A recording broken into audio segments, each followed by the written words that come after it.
Pues buenas tardes, un gusto tenerlos nuevamente aquí en nuestra reunión que tenemos de conferencia Zoom. Pues hoy tenemos una invitada especial, un gusto estar con usted, doctora Susana. Ya hemos tenido la oportunidad de tenerla con nosotros y también la dicha de conocerla personalmente en este congreso que tuvo usted en Guadalajara, este séptimo congreso que sé que han hecho ustedes como Juntos contra el Dolor como una asociación civil. Y pues la verdad que nos pareció interesante la conferencia que usted brindó en ese congreso y nos permitimos a nombre de todo el equipo de los directivos que también les compartí eh, de su presentación y nos gustaría que nuevamente aquí con el equipo, con la comunidad de ELA, la presentara, dado la importancia que tienen los cuidados paliativos y de que la familia se involucre en ellos. Entonces, pues nos da gusto tenerla aquí con nosotros y a nombre de Laura Padilla Acevedo, la directora de la asociación, le damos la bienvenida y pues vamos a presentarla para que conozcan su trayectoria, conozcan parte de usted, quienes hoy se integran a esta conferencia.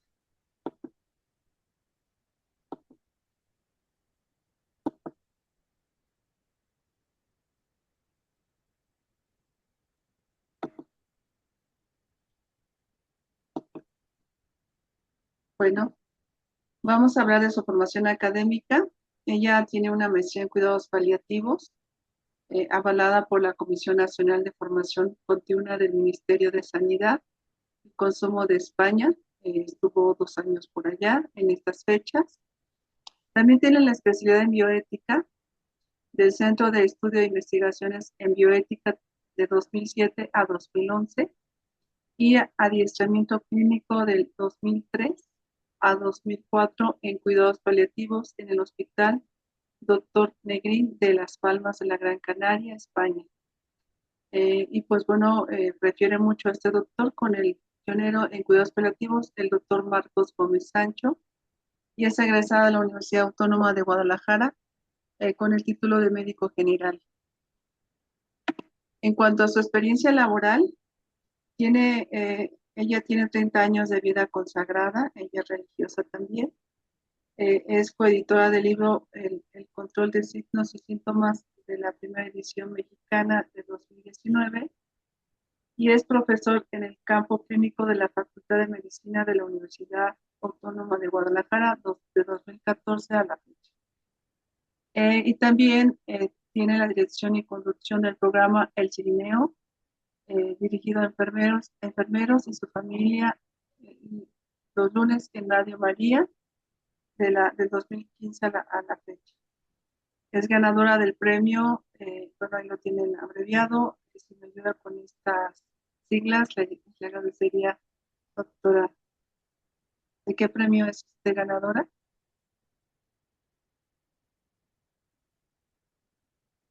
Sí, Ahí dice hijas, pero sí, lo que era antes el Instituto Jalisciense de Asistencia Social, que ok, ahora está en el estado a Subsecretaría de Servicio Social. ok, gracias, doctora. Y también ella es fundadora de la Asociación Civil Juntos contra el Dolor a partir del 2011. A la fecha siguen funcionando. Tuve la dicha de conocer esta asociación y también estuvo participando en el cabildeo de ciudadano presentado al senador Ernesto Saro por el tema de bioética y cuidados paliativos para la modificación de la Ley General de Salud en 2007. Es editora del libro El enfermo terreno sagrado con 10 ediciones, editora del diplomado de cuidados paliativos avalado por la UNIVA, es una universidad también de allá de Guadalajara, y es ponente en múltiples conferencias dirigidas a profesionales como a público en general. Pues bienvenida, doctora, un gusto tenerla con nosotros. Dejo de compartir para que usted haga su presentación. Muchas gracias, Gris. Muchas gracias por la invitación, sobre todo la oportunidad de conocer ya algo de tiempo esta bonita asociación de apoyo integral de GILA.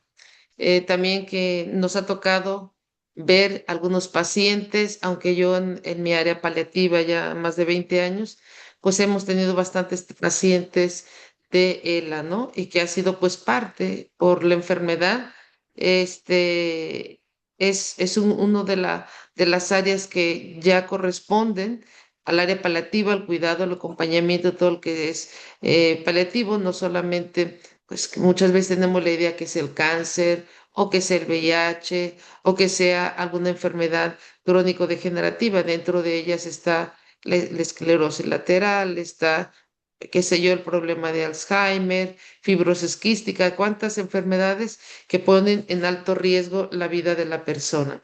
Bien, vamos a compartir un tema bastante bonito. A ver, nada más, déjeme ver. Está un tema bastante bonito.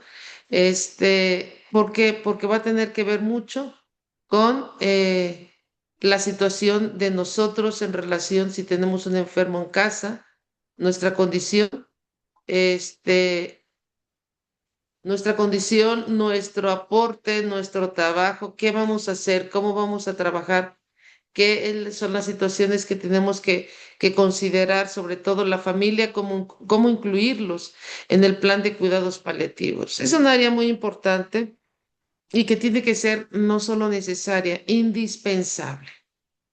Indispensable si tenemos a un enfermito, no se trata muchas veces nada más el trabajo del cuidador, de la persona que está de cabecera, se requiere que toda la familia se involucre. ¿Sí? O sea, cuando se involucra la familia, es más llevadero el trabajo, es menos agotador, hay mejor organización, a cada tiempo se puede aprovechar y sacar mejor provecho. Para eso vamos a ir pues analizando y gracias pues Gris no, a veces no es tanto lo que uno puede hacer como currícula, sino el día a día que uno trabaja. Creo que es la más riqueza que nos puede dejar la propia vida y las personas que nos dan la oportunidad de atenderlas. Decía Tolstoy, dice, morir dignamente, dice, significa ante todo morir bien acompañado,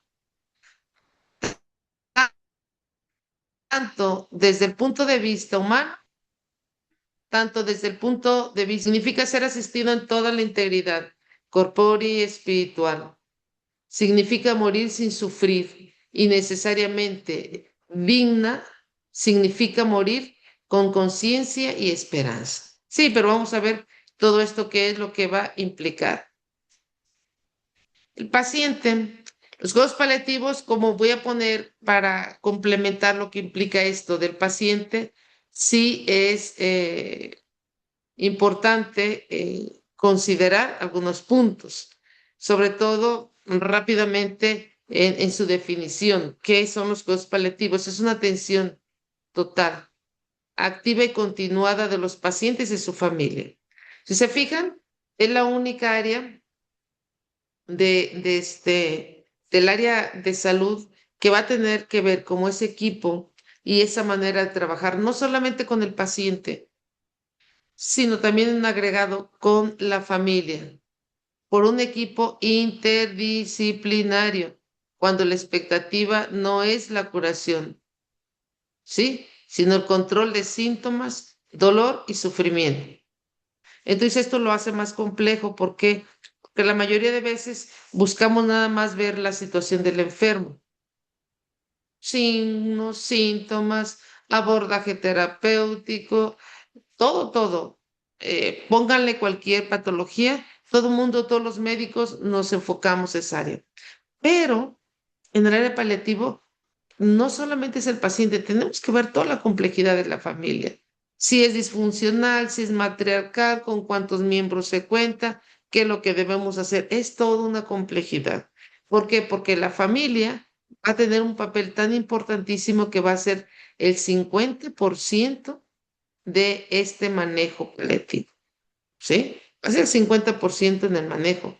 O sea, una parte yo lo doy como médico, pero si tú como familia no le das el 50%, vamos a tener truncado esta atención incompleta. Vamos a ver de manera importante. A ver, espérame, ay, me brincó esta, Sí, sí, la vi. permítame, sí. Ay, déjenme salgo porque me salió aquí, espérenme, me brincó esta, creo que era en relación de un poquito de actualización de este sistema que de pronto nos sale por ahí. Déjeme y lo saco, permítame. Entonces, sí es importante, como yo les decía, la cuestión de, de, de la atención, que tiene que ser totalmente con una familia, para que el cuidado paliativo funcione, tiene que ser una familia integral, pero también integradora. ¿A qué nos referimos cuando digo integradora? O sea, que tiene que ser a priori las situaciones de conocimiento para un mejor manejo. Si la familia no tiene el conocimiento, las situaciones se van a hacer más complejas y el paciente va a sufrir. La meta fundamental es la calidad de vida del paciente y su familia sin intentar alargar la supervivencia. No vamos por ninguno de los lados a intentar a alargar la supervivencia en absolutamente y para nada, ¿sí?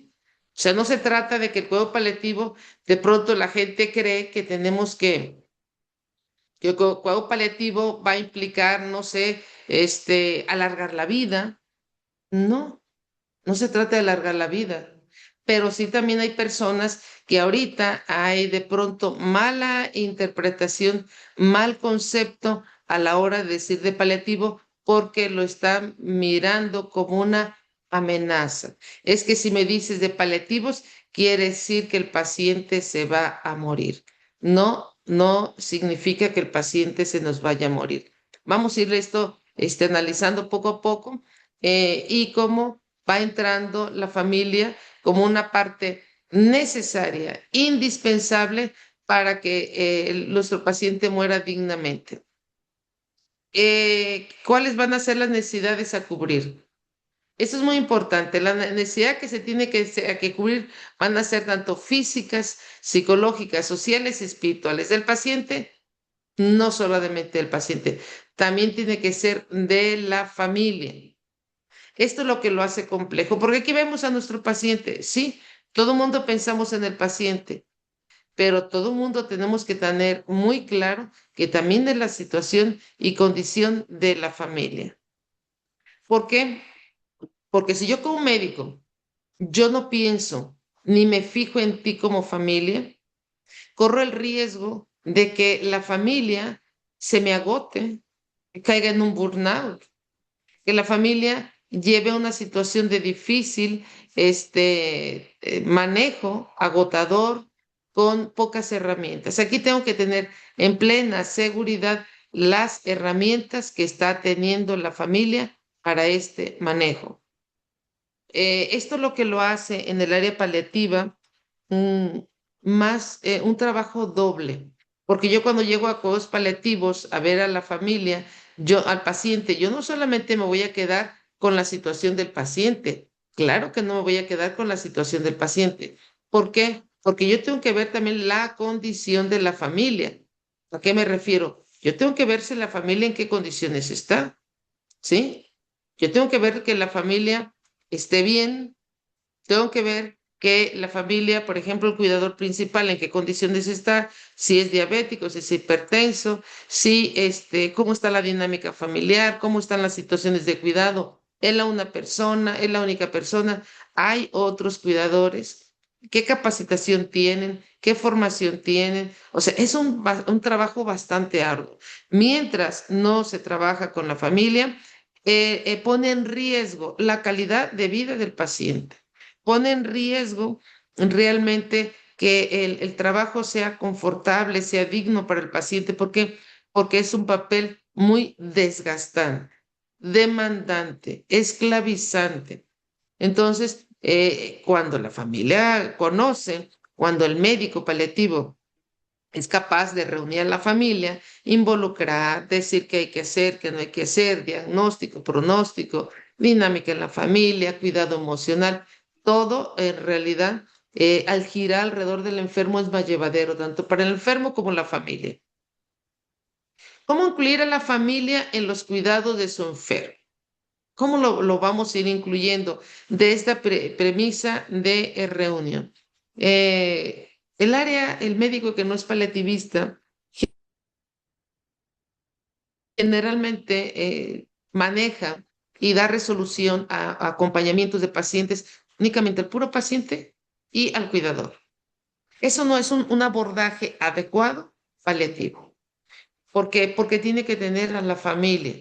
¿Por qué? Porque el cuidador, por más que querramos, aunque tenga mucha voluntad, es una persona que frágil, que se va a agotar, que va a tener crisis, que va a tener imprevistos, que le va a hacer de su atención, de su sacrificio.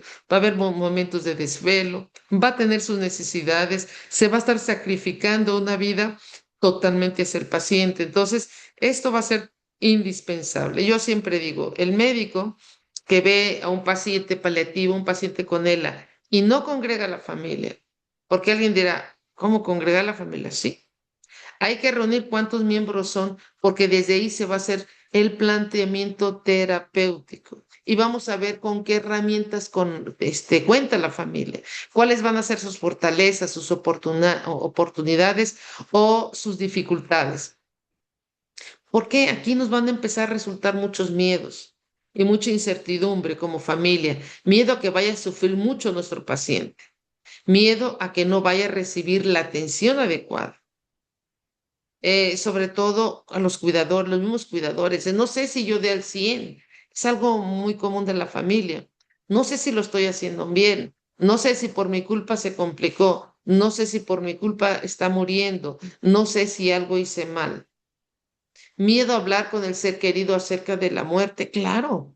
Y más cuando son parejas o cuando es padre y madre y el hijo es el enfermo o a la inversa. Cuando tenemos que abrir la cara y decirle, ¿sabes qué? Este hijo me estoy muriendo. O ¿sabes qué, mamá? Siento que me estoy muriendo. Ese es uno de los miedos, cómo abordar. ¿Por qué? Porque aquí el enfermo conoce su verdad, el cuidador y la familia conoce su verdad, pero en el lapso de ese encuentro de mirada vienen las crisis, viene el sufrimiento, vienen las grandes angustias, viene la incertidumbre y cómo lo tomará si le digo que está empeorando o cómo tomará si le digo que por las condiciones generales se acerca el momento final. Miedo a que su ser querido descubra la gravedad. ¿Sí? O sea, qué fuerte es que descubra la gravedad. En diciembre murió unos pacientitos y platicando con la familia decía, es que mi hijo sabe que está mal, pero no sabe que se está muriendo. Entonces, qué terror es para la familia también y angustiante saber en la etapa que está viviendo. Miedo a estar solo con el ser querido en el momento de la muerte, miedo a no estar presente cuando muera el ser querido. O sea, todos estos miedos van a ser propios y van a ser parte de este compromiso amoroso, de este acercamiento, de este acompañamiento, de este sentir con el otro, con todo el tiempo que le conociste como familiar, los altibajos de tu ser querido, es imposible que no llegue a experimentarse y sobre todo el miedo a que no esté presente. Yo siempre les digo, por la experiencia que tengo de más de 20 años, mira, hay dos bendiciones. Bendiciones si estás y bendiciones si no estás. ¿Por qué? Si estás es una bendición que el paciente en el inconsciente te haya elegido para tú que le transmitieras esa paz y que él se muera en paz. Pero también es una bendición que no estés. ¿Por qué? Porque él eligió no producirte tanto dolor, no ser causa de tanta angustia y tanto sufrimiento en el último momento. Y el paciente decide no angustiarte ni hacerte sufrir más y morir tal vez con otra persona. por eso considero que cualquiera de las dos es una bendición. Bendición porque mi ser querido no me hace sentir tanto dolor y tanto sufrimiento, pero también bendición verle el último suspiro. De modo que no nos sintamos mal si nos toca o si no nos toca. Hay gente que se reprocha mucho, es que me debía haber tocado. O hay gente que se reprocha porque está o porque no está. Entonces sí, no tenemos que tener ni tampoco exigirnos, oh Dios, ¿por qué no me tocó? No, simplemente el paciente, quien le transmita mejor paz y más tranquilidad, con esa persona se va a ir. Y si a ti quiere ahorrarte tanto sufrimiento, también es aceptable. La importancia del papel familiar es un elemento básico para poder garantizar el cuidado del paciente, ¿sí? Por eso es muy importante la participación activa. ¿A qué nos referimos? Que la familia no está nada más para saber que le diagnosticaron él y que todo está bien, mientras de pronto decía familia, es que yo lo veo bien, es que está bien, es que veo que no le duele nada. No, no, espérame. Ese papel activo, esa presencia realmente tenemos que ver, tiene que caminar y funcionar según la necesidad del enfermo, la condición del enfermo. Tal vez en la etapa inicial, pues no son tan gravosos los síntomas. A medida que esto va empeorando, que se va limitando, que va perdiendo la autonomía, porque ya su cuerpo se va debilitando, las cosas le cuestan más trabajo, ya necesita más asistencia de los demás. Ahí la participación activa. La familia tiene que ir al paso. Es como cuando estás viendo un equipo, el equipo que está jugando fútbol. No solamente están, hay los delanteros, no. Hacia donde va la pelota, va el equipo acompañando a los delanteros. No, que si la pelota la avientan para atrás, los compañeros van retrocediendo para acompañar al portero. Así es. El acompañamiento de a medida que el paciente se va adaptando, va cambiando a una situación, va limitando la autonomía, hacia allá va la familia. La familia se tiene que mover al ritmo de la necesidad del otro. Hay dificultades comunes de los familiares. Dificultad para compartir afecto y cariño con el moribundo. Esto qué difícil es. Qué difícil es poder compartir el afecto y cariño. Qué difícil es actuar con naturalidad con el enfermo. Yo siempre les digo, miren, en ese tipo de pacientitos, realmente tenemos que ser muy perceptivos, muy finos de percibir para no lastimar. Eh, de pronto hay personas como que no les gusta que les diga a uno, es que tienes que llorar aparte. No, necesito que no llores delante del enfermo. Ay, ¿qué tiene? No, no, es que no tiene nada. No tiene nada que ver que llores en tu persona, pero para la condición emocional del persona tiene muchísimo, para la condición emocional del paciente tiene muchísimo que ver, porque el paciente necesita fortaleza, necesita ánimo, necesita positividad, necesita con quién recargarse, necesita esperanza, necesita con alguien sentir que es su hombro fuerte, no necesita nuestras lágrimas, ojo. El enfermo tal vez necesita que lo consolemos o con alguien recargarse o que seamos el soporte ante sus lágrimas. Pero en realidad, si creemos que el que nos pongamos a llorar delante de él va a ser un beneficio para el paciente, no es un beneficio. Lo vamos a perjudicar mal, lo vamos a herir mal. ¿Por qué? Porque en este proceso, el que sufre más no es el que se queda, sino el que se va. No, no es solo, no, no, espéreme. El que está en una cama está viendo una condición que usted no está sufriendo, con unos limitantes, con unas características que ya ponen en alto riesgo su vida. Y además se va a ir a un lugar totalmente desconocido y solo. El que se queda, sí le causa dolor, pero no se queda solo, se queda con más personas. Entonces, desde ahí, de ese momento de desprendimiento, tenemos que ver que ayudar a ver con naturalidad y ser lo más fuertes y transmitir la mayor fortaleza, ¿sí? O sea, estás platicando con él y de pronto, pues sientes que se te viene la lágrima, permíteme, ahorita vengo. Vas al baño, dos, tres lagrimitas, te enjuaga la cara, te da el aire y seguimos. ¿Por qué? Porque él necesita que tú estés ahí de pie, ¿sí? Dificultad para aceptar que su ser querido se está muriendo. ¿Cómo cuesta esto? Cuesta mucho un padre dejar a un hijo dejar un padre, una pareja, unos esposos al cónyuge. ¿Cómo cuesta aceptar?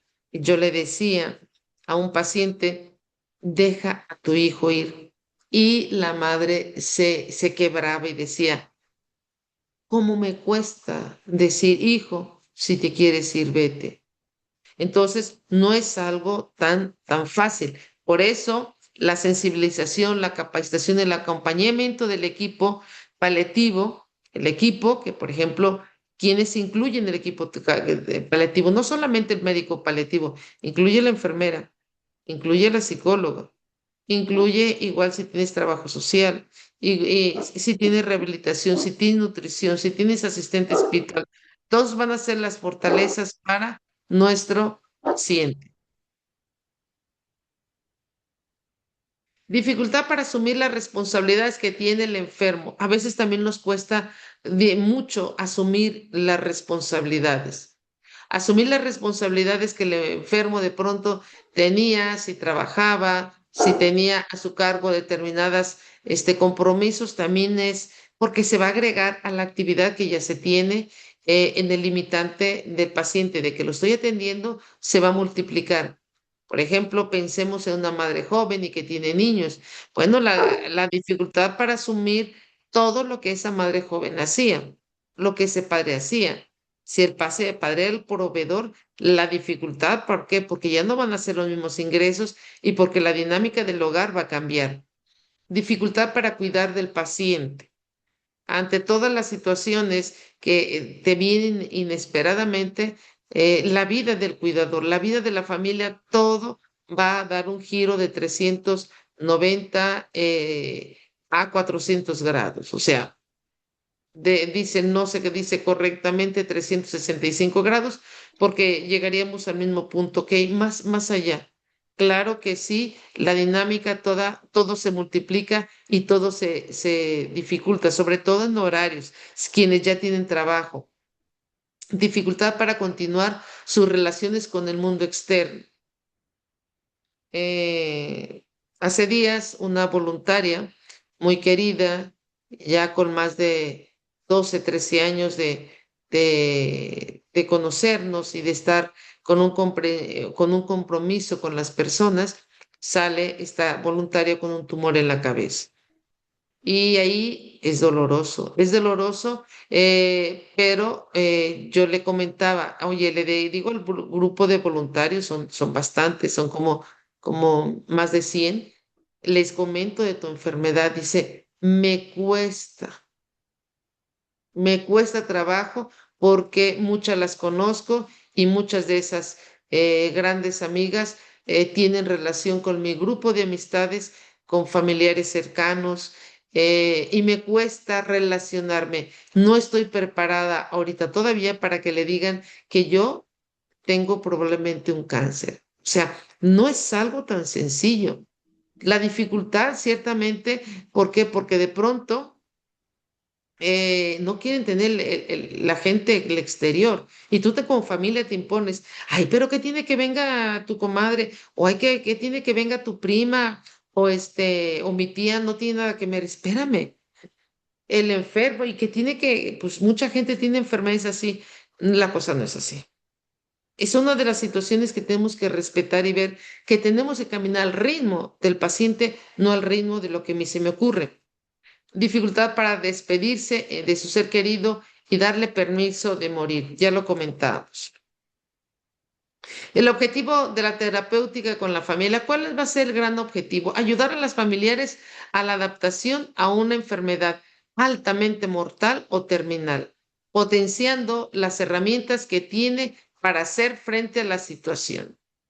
y disminuyendo su vulnerabilidad, mostrando la disponibilidad del equipo como proveedores de atención a sus necesidades. O sea, cómo ahí es donde es uno de nuestros objetivos, cómo el equipo, yo me imagino que si tiene equipo de paliativo, se le tiene que pedir, se le tiene que exigir. Desconozco, a lo mejor ya después en las preguntas o retroalimentación, qué papel hace el médico con las familias.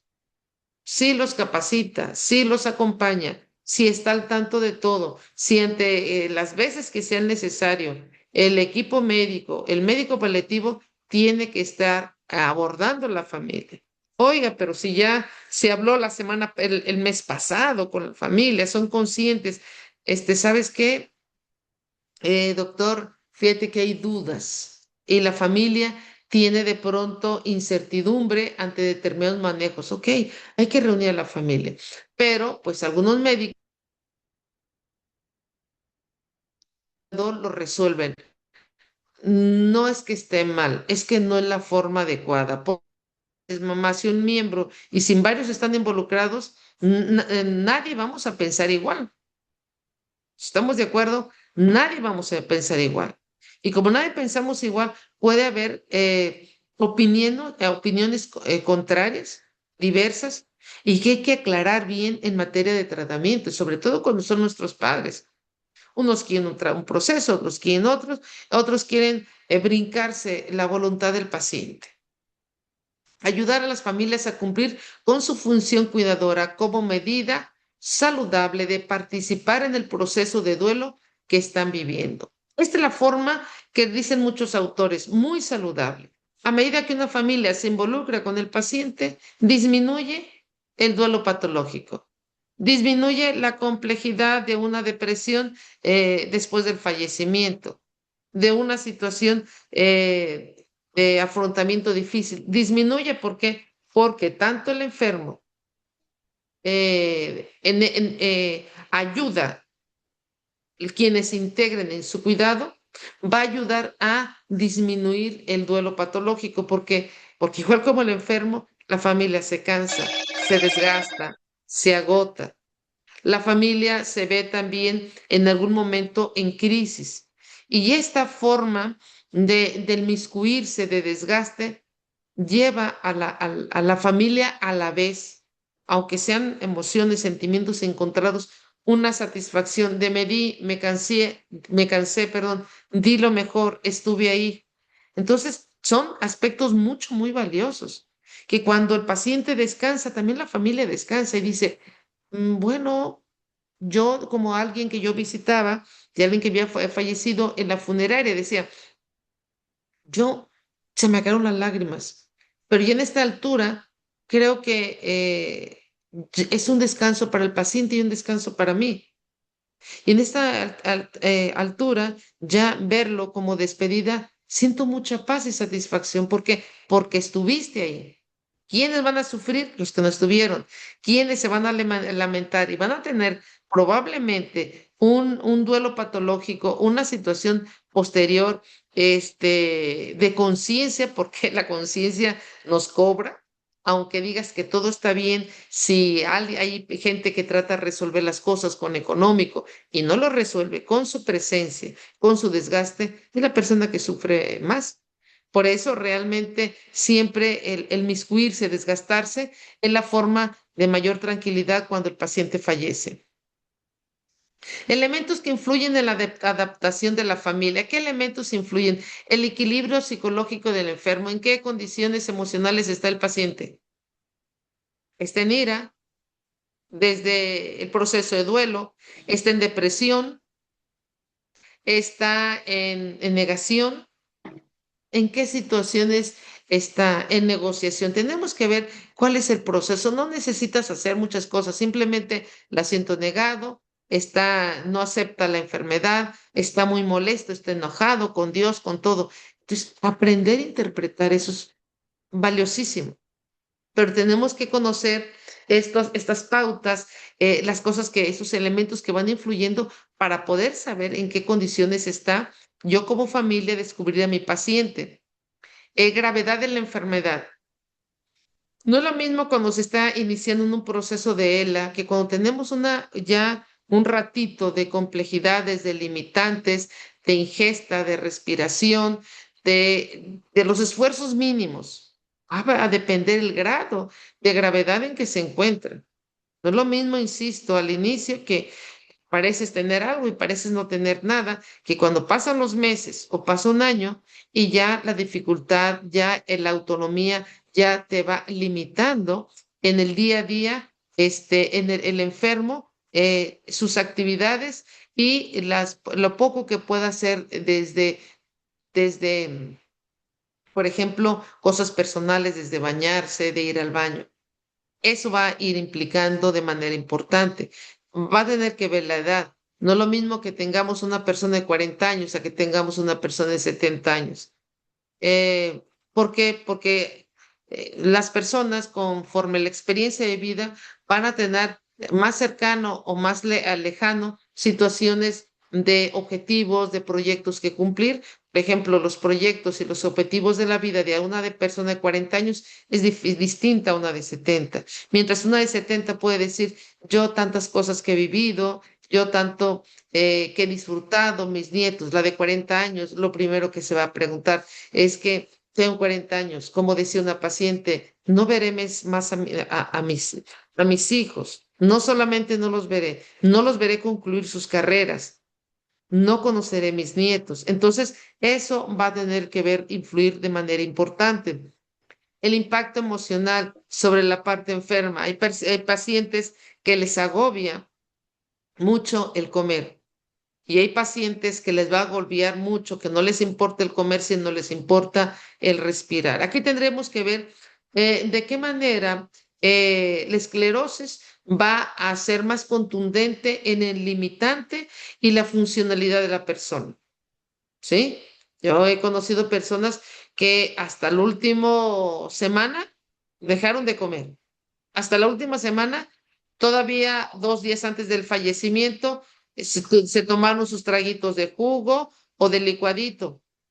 Y sin embargo, conocí a personas que la mayor dificultad era el comer o la respiración.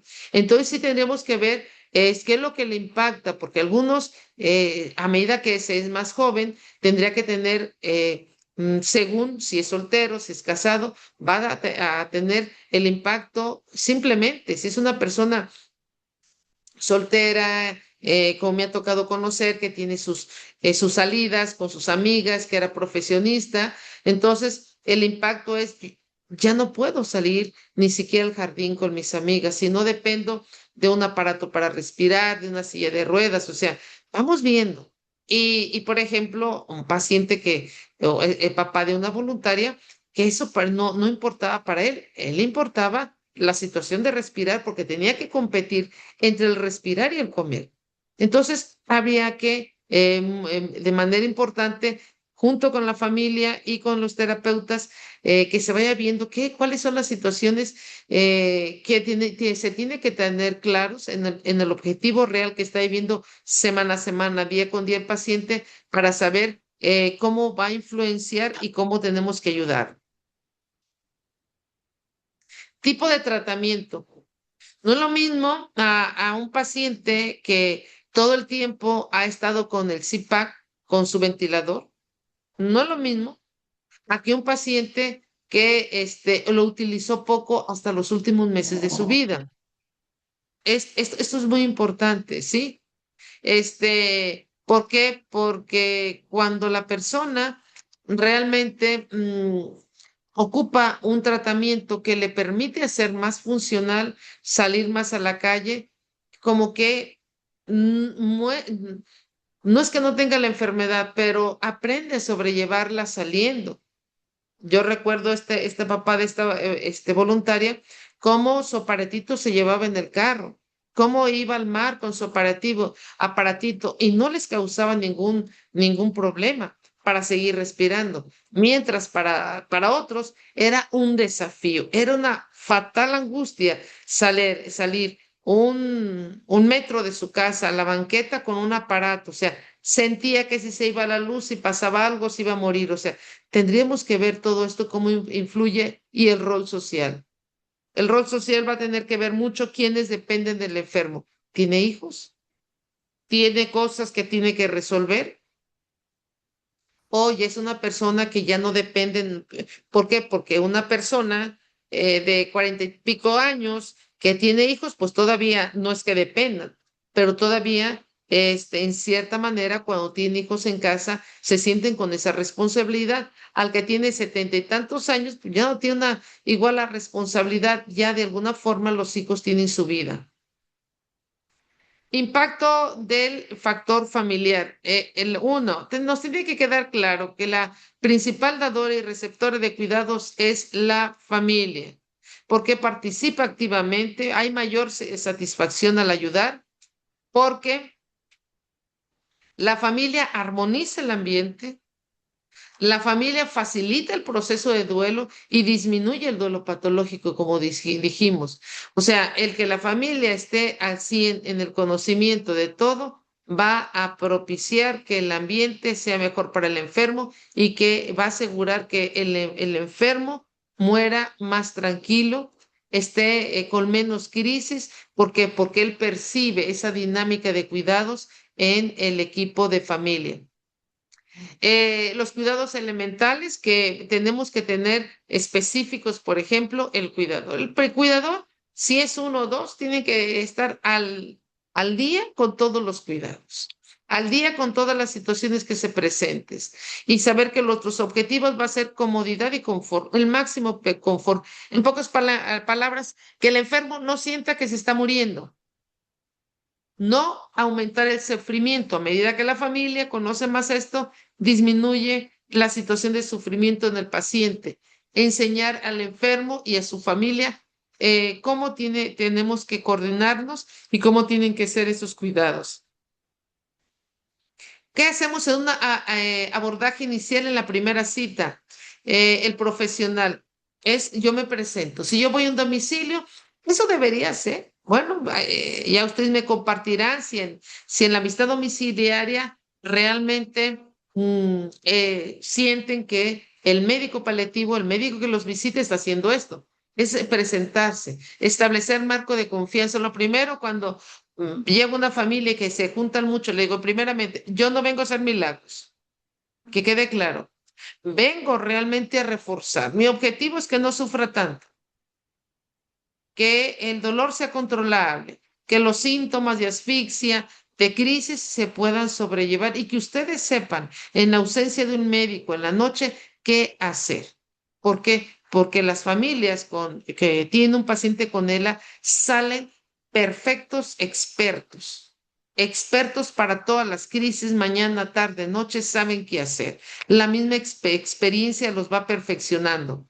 Mantener una línea de comunicación honrada, realista y adaptada a cada familia. Cada familia es distinta y yo me tengo que moldear y adecuar conforme la familia. Por eso digo, una línea honrada, adecuada y realista de lo que vamos a hacer. Asegurar que su familiar no va a sufrir. O sea, yo estoy para ayudarte, enseñarte, ser apoyo contigo, estar en un teléfono 24 horas si me necesitas, garantizar que yo no lo voy a abandonar. Eso es lo ideal en todo médico paliativo y apoyo telefónico las 24 horas. Es muy desahogador y muy reconfortante saber que si hay una crisis, tengo a un médico que me va a contestar una llamada. Formación, no solo información. ¿A qué se refiere? Ahí debe de haber una capacitación por cuidados paliativos y decisiones éticas. O sea, tenemos que ver esta formación ante los cuidados y las decisiones que se van a tomar. Si se habla de sedación paliativa, si se habla de X tipo de manejo, la voluntad o el testamento vital del paciente, etcétera. Conocimiento de la enfermedad, su proceso y desenlace final. ¿Sí? ¿Cómo va a ser? ¿Qué va a pasar? ¿Cómo va a ser el momento final? ¿Qué debe hacer la familia? ¿Cómo dar los cuidados? Prevenir complicaciones, saber que lo están haciendo bien. Esto grábense y subrayen. Si el médico no lo toca, tú como familia estás, oye, doctor, necesito qué tengo que hacer si tú no estás aquí. Necesito, ¿cómo voy a prevenir una complicación? ¿Qué cosas pueden venir a complicación? Eso es muy importante, porque sí es importante que el médico nos asegure que está supervisando los cuidados, que con su visita, las dudas, la incertidumbre, que nos diga si lo estamos haciendo bien o qué cosas tenemos que corregir. Determinar cuidadores. ¿Hay un cuidador? ¿Hay más cuidadores? ¿Cuántos cuidadores hay? Porque unos trabajan y se quedan otros. Apoyo integral anticipatorio, cuidado de sí mismo. ¿A qué me refiero? De que el profesional te tiene que decir, su esposo es el enfermo o don Juan es el enfermo, pero doña Juana también se tiene que cuidar. Es el cuidado de sí. Si tú no cuidas a un cuidador, si no eres sensible y consciente que la carga de tu familiar está 24 horas, está 12 horas, realmente es probable que tengas a dos enfermos, porque si no, el cuidador se va a convertir en un cuidador, en un enfermo secundario. Por eso es muy importante bien esta alineamiento del papel de la familia. Ahí se viene la organización y roles, riesgo por acúmulo de cargas, identificar dificultades en la práctica, qué situaciones están empeorando el cuidado del paciente, prevenir situaciones inesperadas que se puedan dar, como una neumonía, con una broncoaspiración, qué sé yo, puntualizar la participación de la familia en los cuidados del enfermo para que disminuya el duelo. Hay que aclarar. A medida que todos nos ponemos a trabajar con nuestro padre o con nuestra madre, esto va a ser más llevadero para él y para todos. Anticipar a la familia el riesgo del burnout. O sea, ¿qué tiene que ver? Va a depender de la edad. ¿Quiénes son los cuidadores? ¿Son hombres o son mujeres? ¿En qué condiciones de salud? ¿Qué parentesco? Si son los hijos o si es la cuñada o la nuera. Disfunción y deficiente apoyo familiar. O sea, ¿cuántos miembros hay en la familia? Ahí la corresponsabilidad, de pronto hay miembros de la familia que se creen que con dar 500 pesos van a resolver la problemática. Entonces hay que ver la corresponsabilidad porque esto al fin del día es lo que puede tronar no a un miembro, sino a varios cuando no nos cae el 20 y no trabajamos en conjunto y en equipo. Tiempo de cuidados, generalmente son 7 días por 24 horas. Esto hace que se precipite en convertir al cuidador en un enfermo secundario. Ojo. Abordaje secundario. Ok, la primera cita más o menos te quedó muy claro todo lo que tienes que ver con el médico. Ya de forma subsecuente hay que pedir y aceptar ayuda. Ya que conoces al médico y todo, sí, cuando yo veo a alguien muy cansada le digo, mujer, pero pide ayuda. Ah, es que me da pena. No, ¿sabes qué? Vamos, tenemos la reunión y yo hago el comentario. Digo, échame la culpa a mí.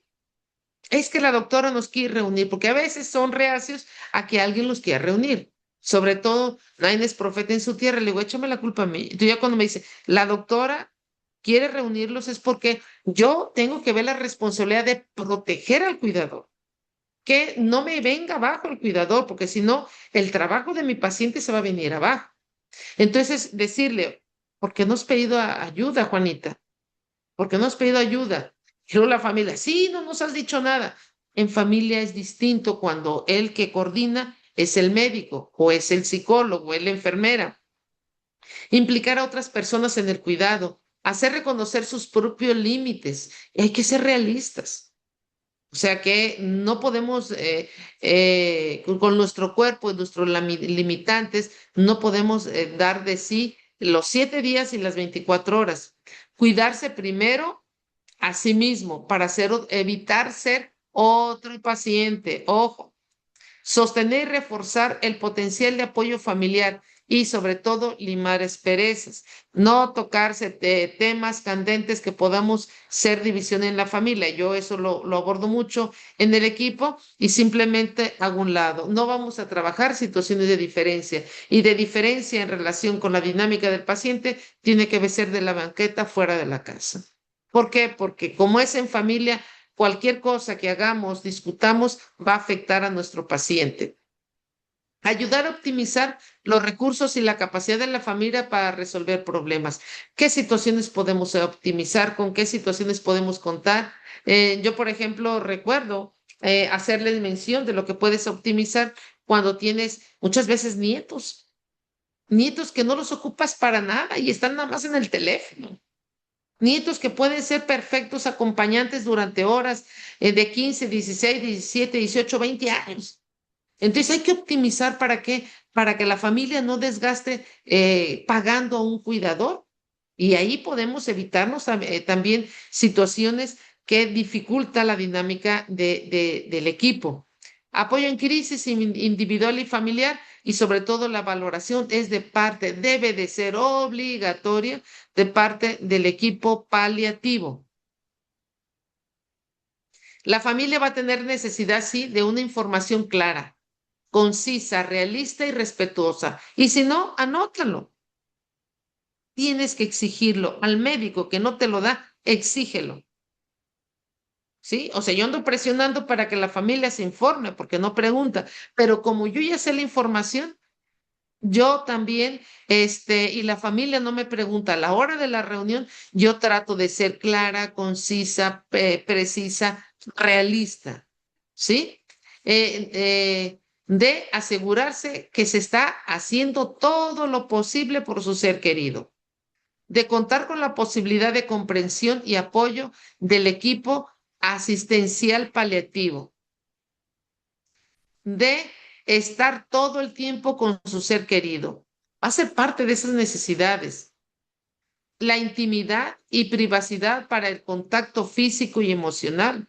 No es lo mismo en casa que se trepan los nietos arriba de la cama y todo el mundo está. Ese contacto, esa necesidad va a ser indispensable de participar del cuidado de su enfermo, de sanar la relación, de poder expresarse y perdonarse. Eso es indispensable.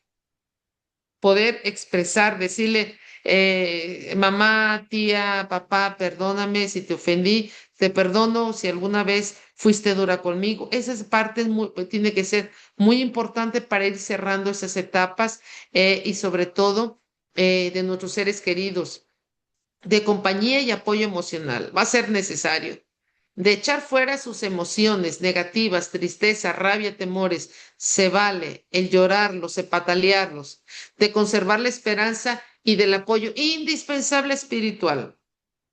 La parte espiritual es indispensable. Una persona que no se resuelve, independientemente de la creencia, como cristiano, tienes que resolver etapas, tienes que reconocer lo que regaste tú como persona. Por ejemplo, los que somos católicos es una bendición muy grande.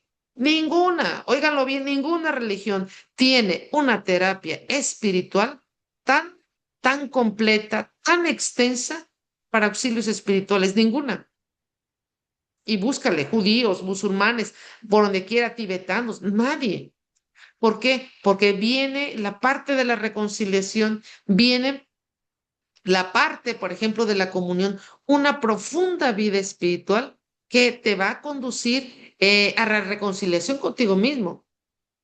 Si algo hiciste las cosas mal con Dios, si la regaste, la conciencia de que yo como enfermo la regué y tengo que sanar esa parte, lo que lastimé, lo que me lastimaron, lo que tengo que perdonar y lo que tengo que pedir que me perdonen. Entonces, eso es muy importante porque eso le vamos a ayudar a que nuestro paciente muera más tranquilo y en paz. El cuidador principal, según la Organización Mundial de la Salud, dice que es la persona del entorno de un paciente que asume voluntariamente el papel responsable del mismo en un amplio sentido. ¿Sí? O sea, que asume el papel de responsable del mismo paciente en un amplio sentido. Este individuo está dispuesto a tomar decisiones por y para el paciente y a cubrir las necesidades básicas del mismo, ya sea de manera directa o indirectamente. Si se fijan, es un paquetote bien grande. Por eso, con el paciente de ELA, no es posible y no debería ser solamente una persona.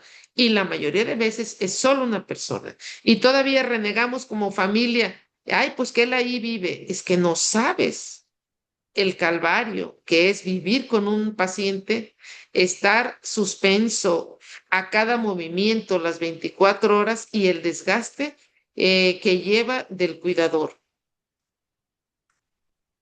Conocer la dinámica familiar. La persona con enfermedad mortal o terminal puede perder el control sobre aspectos de la vida diaria, el trabajo, las tareas, todo lo que es la dinámica, el aseo personal. ¿Por qué? Porque el enfermo está luchando por su supervivencia, está luchando por hoy mantenerse sentado, está luchando por no tener asfixia, está luchando por no depender tanto de ese aparato respiratorio, está luchando por intentar comer hoy. El funcionamiento familiar quizá no esté en condiciones de integrar estos cambios debido a la complejidad que supone, que es una complejidad. Los diferentes servicios de salud sociales, laborales, escolares, etcétera, conocen y tratan con la familia, no siempre estarán en disposición de entender y hacerse cargo de estas nuevas situaciones derivadas de la enfermedad. Claro que llevas a tu paciente a una urgencia, te hacen perder tiempo, no le hacen nada, porque no tienen idea realmente en otros servicios que no son paliativos, no tienen idea de la complejidad, de toda la situación que está viviendo el enfermo. Nadie va a tener la idea si va a estar en una reunión, si va a estar, tiene que ir, no sé, a una reunión necesaria familiar, a una que está viviendo los últimos días de su trabajo. Nadie tiene la idea y nadie va a comprender lo que implica esta situación tan desgastante en el paciente. La pérdida de autonomía y de la situación social, la familia y la persona enferma deben disponer de información, comunicación, control y toma de decisiones. Eso les tiene que ayudar el médico paliativo. Todo esto que tienen que implicar información, comunicación, control y toma de decisiones. ¿Por qué? Porque el enfermo va a tener sus crisis y la familia tiene que entender que va a perder la habilidad de funcionar. Va a haber procedimientos de diagnóstico y tratamientos dolorosos, no solamente porque te duelan físicamente, dolorosos por los cambios que tienen que implicar el aislamiento, ¿sí? La pérdida de autonomía, el malestar físico general, fuertes costos económicos, emociones y sentimientos ambivalentes, confusos e intensos. Yo lo pongo así porque es un bombardeo de todo lo que el paciente está pensando, está imaginando que se le vienen. Ante la crisis del enfermo, la familia le abruman las emociones, sí le abruman. Desconoce cómo tratar al familiar enfermo. Las tareas en el hogar se multiplican, los problemas económicos agobian, la dificultad para tomar decisiones y el control, etcétera. Son nada más unos puntos básicos que siempre tenemos que considerar. Todo lo que esto va a poner en crisis en la familia. Por eso, dice Ana Novellas de la SECPAL, de la Sociedad Española de Cuidados Paliativos, dice, la información que debe ofrecer el equipo paliativo ha de ser acorde con las capacidades y posibilidades que la familia tenga para asimilarlo. Sí, tiene que partir así. ¿Qué capacidades tiene la familia? No le voy a dar información que no, sino, ¿para qué voy? Si es una familia tan pobre, son 3 miembros, están tan aislados, le voy a dar lo básico, ¿para qué la voy a agobiar?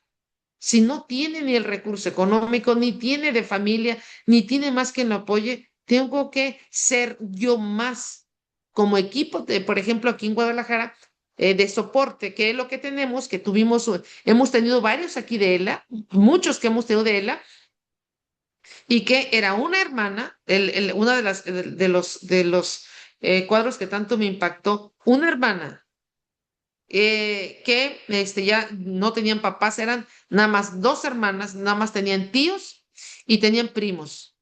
Y era nada más la hermana que no se había casado para cuidar a su otra hermana. Se llevaban por unos 5 años. Entonces, cuando yo la visito a domicilio en una casa de Infonavit, le digo, hija, tú aquí no puedes morir.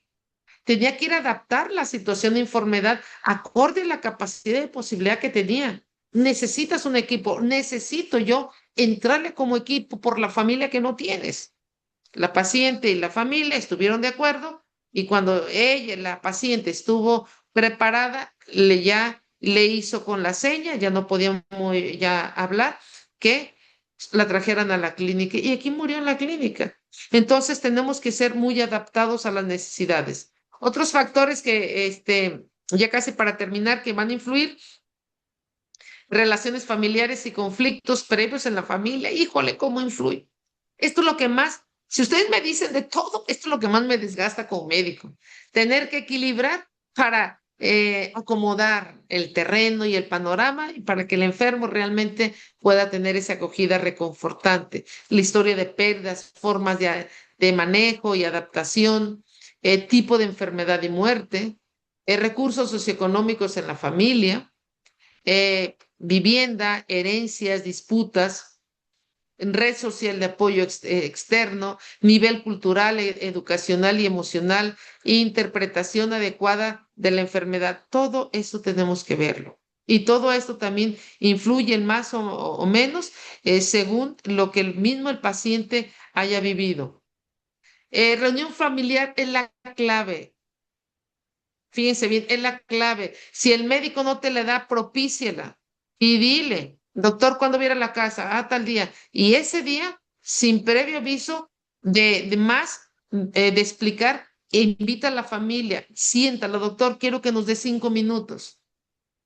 Tenemos esta duda, porque no sé qué tanto, pero los médicos, según la escuela paliativa, hay escuelas paliativas que no consideran esto. La mía, yo tuve una escuela muy buena, gracias a Dios, era sí o sí de ley. No había minimización en enfermedades ni en pacientes para reunir a la familia y cumplir nuestros objetivos. Ayudar a crear un clima de compartir y comprender a los otros. El reconocimiento personal de cada miembro de la familia, valorando a cada uno de las aportaciones. No lo vas a minimizar. A lo mejor tu opinión es muy buena. Sí, pero ahorita eso hubiera sido antes, tal vez, o puede ser después, pero nunca minimizando. Dale siempre un lugar a la aportación de la persona que está compartiendo.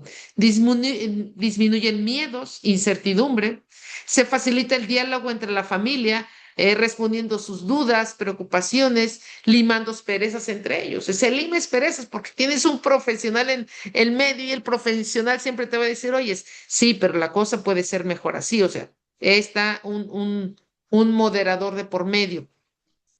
Favorece la capacidad y seguridad al atender a su familiar. Sí la va a favorecer, ¿sí? La capacidad y seguridad para atender a su pacientito, a su ser querido enfermo. Respeto a sus opiniones, dando tiempo a discernir entre ellos la toma de decisión. Eso es muy importante. La familia se siente tomada en cuenta. ¿Y qué vas a hacer? No me gusta la palabra empoderar, pero yo creo que aquí sería bien aplicada. La familia se siente que tiene poder, que sabe hacer las cosas, que está supervisado, que está subrayado por su médico que lo está tratando. Y claro, el enfermo le da mucho más confianza. Morir en paz y con dignidad, dice Campos, la inclusión del sentido de dignidad al derecho que tiene toda la persona de ser reconocida como valioso para él y para sus familiares. Morir en paz y con dignidad es una adaptación del enfermo a la nueva etapa que está viviendo, sobre todo ante la debilidad, la fragilidad, todo su entorno tan abrupto que está viviendo y sobre todo el sentido del ser. Yo valgo, no por lo que tengo, no por lo que hice, sino por la esencia del ser. ¿Por qué? Porque soy miembro de una familia, porque soy la hija, porque fui la madre, porque fui el padre, etcétera. Apoyo y protección de la familia y de personas significativas que van a ser los potenciadores del sentido valioso que representa el enfermo. Y esperanza de significación. ¿A qué nos referimos? A poder morir de acuerdo a sus preferencias, a ser respetado en sus últimas decisiones. Eso va a implicar mucho el morir en paz y con dignidad. Involucrar a la familia va a ser el secreto. Ojo, va a ser el secreto para un excelente trabajo paliativo. Es la clave de los cuidados, ya que la dinámica del paciente depende de la familia. El abordaje, acompañamiento y capacitación a la familia depende de un buen equipo paliativo. Ya casi para terminar, dice el Comité Europeo, me gusta esta frase, dice, se muere mal cuando la muerte no es aceptada. Se muere mal cuando los profesionales de la salud no están formados en el manejo de las reacciones emocionales que emergen en la comunicación con los pacientes. Se muere mal cuando se abandona la muerte al ámbito de lo irracional, al miedo, a la sociedad, en una sociedad donde no se sabe morir. Y yo creo que todavía estamos en pañales y todavía hay que trabajar muchísimo para que esta sociedad sea consciente, sea sensible. Tenemos que seguir siendo fuerzas como lo es Gila, para seguir concientizando, sensibilizando y comprometiendo a proteger a nuestros enfermos, a los más vulnerables. Bien, eso es todo. Muchas gracias. Gracias a ti, doctora. Muy clara la exposición de cómo involucrar a la familia. Y pues bueno, no sé si tengan preguntas para la doctora. Pueden alzar su mano o su manita virtual o abrir el micrófono para que puedan preguntar. Veo ahí ya un emoticón de Nicolás. eh, y pues no sé quién quisiera, si tuviera alguna duda o comentario, adelante.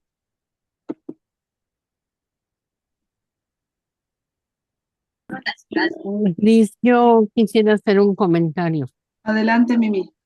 Mira, creo que ya lo hemos platicado en varias ocasiones en nuestras pláticas de los lunes, pero creo yo que sí es importante que involucremos a la familia desde un inicio, el que entiendan claramente qué es esta enfermedad y si es más ya se tiene hasta la voluntad anticipada y se decide cómo terminar los días de nuestra vida, yo creo que es importantísimo esa comunicación para evitar los descontentos, las malas interpretaciones o los problemones que vienen a darse en las familias, ¿no?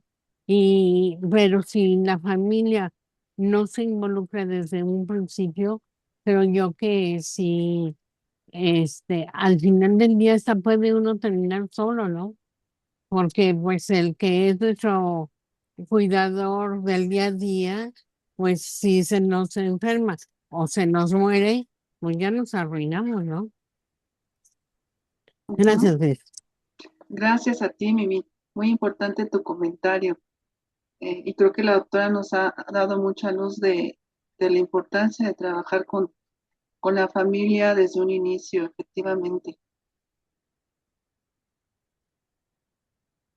Y esto es muy Así, importante, y lo que dice Mimi, sí es muy importante. Habría que ver más bien sus médicos de allá. Nosotros, Mimi, aquí en Guadalajara, si tu servidora te toca que yo atienda a algún familiar tuyo, desde el inicio es veo al paciente y el cuidador, lo primero que le digo, oye, necesito hablar con toda la familia. ¿Cuándo nos reunimos?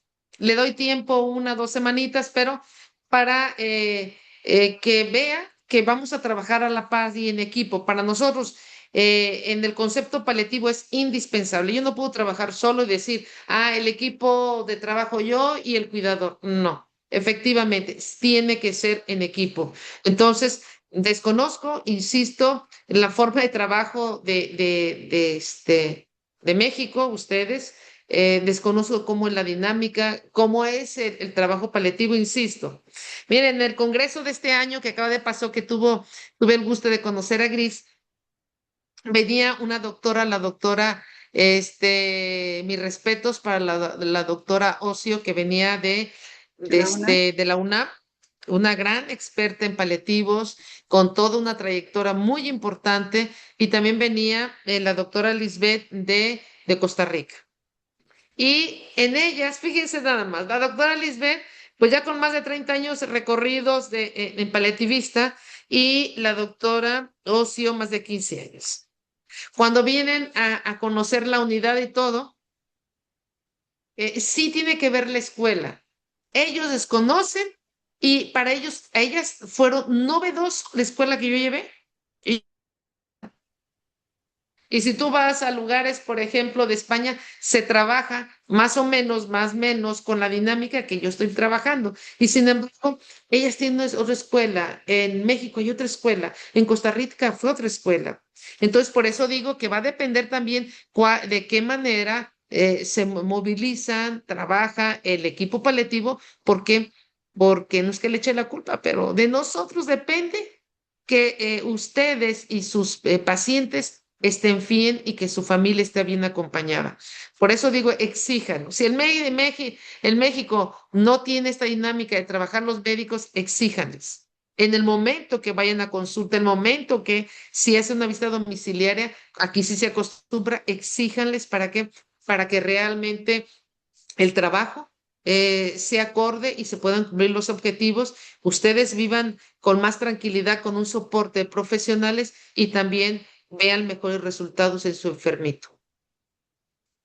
Sí, aquí, a ver, Susi, antes de que, sí, adelante, Susi, damos oportunidad que participe. Puedes abrir tu micrófono, Susi.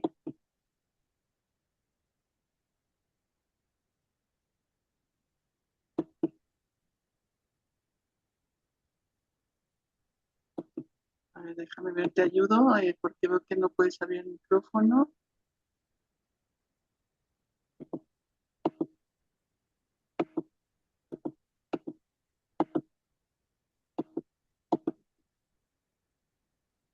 No, adelante, Susi. Creo que ya que te reactivé, te bajaste. A ver. Adelante. Susi, ya puedes hablar.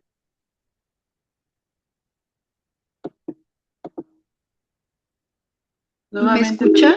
Ya, ya te Ok, escuchamos. es agradecer a la doctora su presentación sumamente clara y profesional. Yo me encuentro en Querétaro y quería preguntarle si ella conoce o si sabe o tiene algún contacto aquí en Querétaro de cuidados paliativos que me pudiera recomendar. Sí, fíjate, Susi, que ahorita puedo buscar en los grupos, voy a buscar en un grupo de paliativos si hay alguien por ahí en Querétaro. Yo personalmente no conozco, pero si gustas me llevo esa tarea, esa tarea, déjame para preguntar, de una vez la anoto para que no se me olvide. Y si hay algún contacto, yo te lo hago llegar a través de Gris, Ok, contacto. Sí, pero ahorita yo no conozco. ok. Sí, sí, se lo agradecería mucho, doctora, por favor. Está muy bien. Muchas Ya gracias. está, Gris, ya está. y Gris, Ah, y en la Ciudad de México, porque pues el Seguro Social, el IMSS, tiene una sección, pero yo cada vez que voy a consulta al Seguro Social, eso está a reventar. Pero ¿qué podríamos tener alguna otra opción aquí en la Ciudad de México?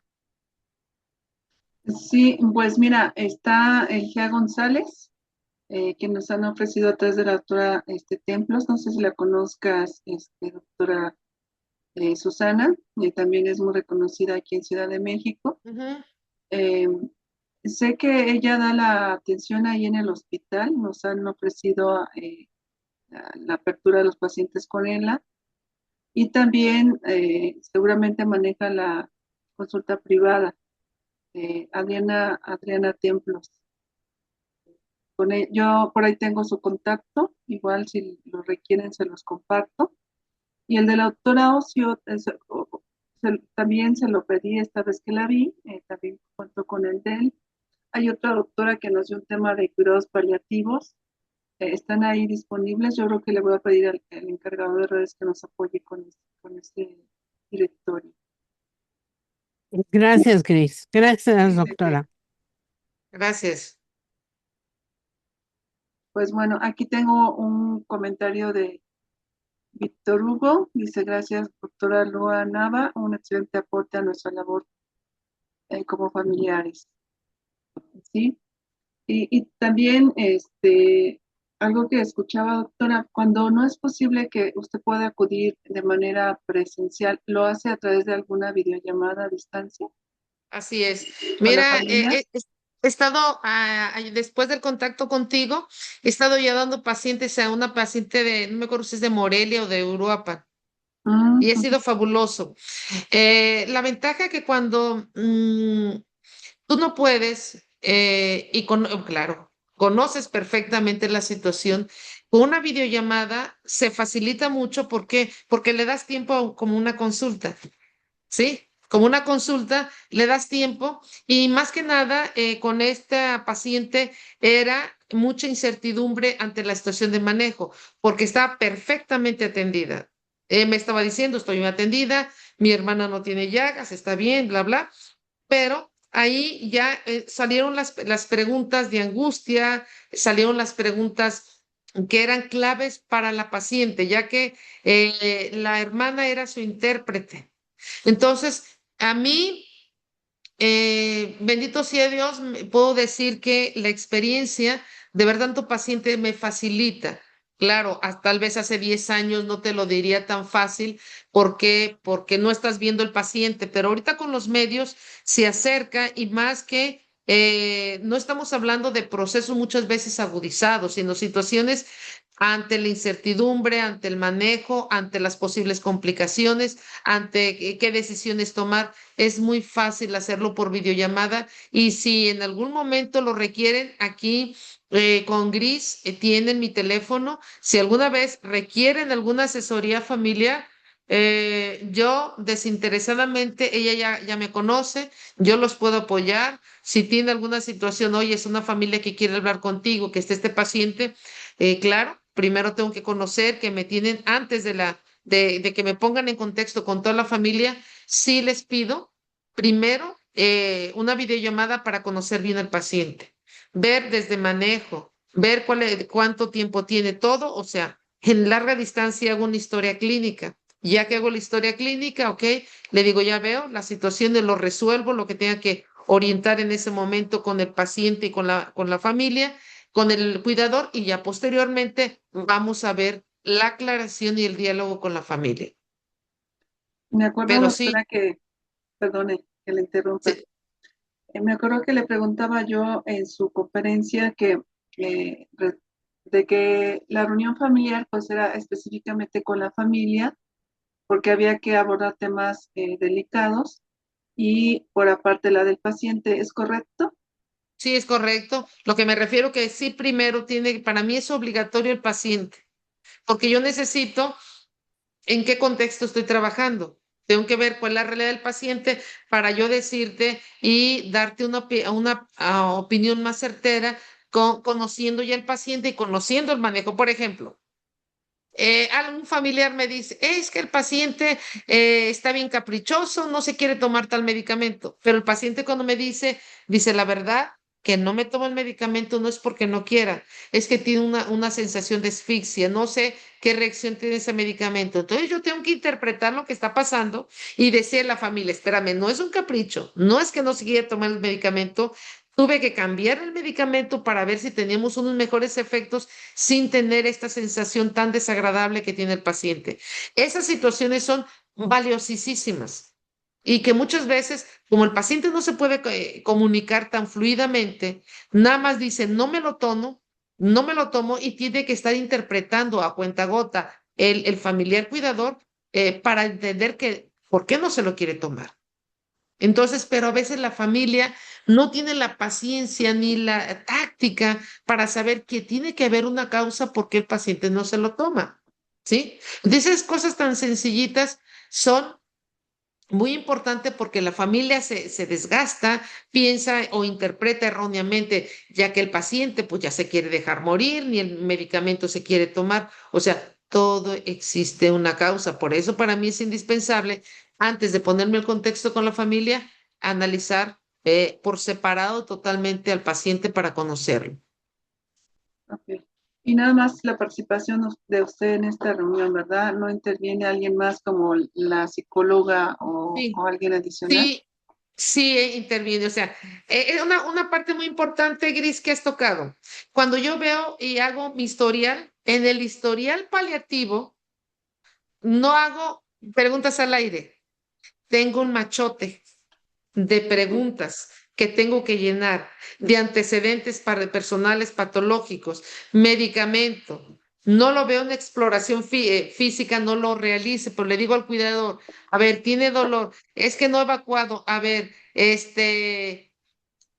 toca y dile que si se sienten pansaditos. Hay cosas que el cuidador me ayuda para en distancia yo tratar de interpretar. Y ahí dentro de estas 4 hojas de historia clínica viene una pregunta básica. Pregúntale a tu hermana anímicamente cómo se siente. A veces nada más hace esto o hace esto. Ya lo entendimos. La interpretación de señas es valiosísimo. Ya lo entendimos. Dejo bajo la mano. Entonces, hacer esto o hacer esto, cualquiera de las dos. Entonces, yo desde ahí, yo ya interpreté que algo está pasando emocionalmente. Y ya le digo, ¿sabes qué? Dile a tu hermana, a ver, fulano y tal, ¿me estás escuchando? Nada más parpadea con los ojos. Yo me gustaría que platicara un poquito psicología contigo. Entonces, ahí es donde, previo diagnóstico, yo veo quién que necesita, o el cuidador o el paciente, la terapia en línea, que afortunadamente tenemos mucha gente en línea. Luego, en la reunión familiar, yo también detecto quién necesita soporte emocional o espiritual. Y también el grupo de cirineos, que son más de 50 en línea, psicólogos, familiólogos y tanatólogos, ellos ya se les designa para que den este apoyo totalmente gratuito, terapéutico, de alto profesionalismo y gente muy competitiva, muy humana, para dar seguimiento a la familia, a la persona que me están indicando. Ok, bien. Sí, pues como bien menciona, un trabajo interdisciplinario. Ujú. Pues bueno, pues el tiempo se nos agota. Agradecemos mucho su presencia, doctora. Nos ha aclarado mucho de las dudas. Y pues a nombre de la directora de Apoyo Integral GILA, Laura Padilla Acevedo, le doy las gracias. Mi nombre es Griselda Mondragón.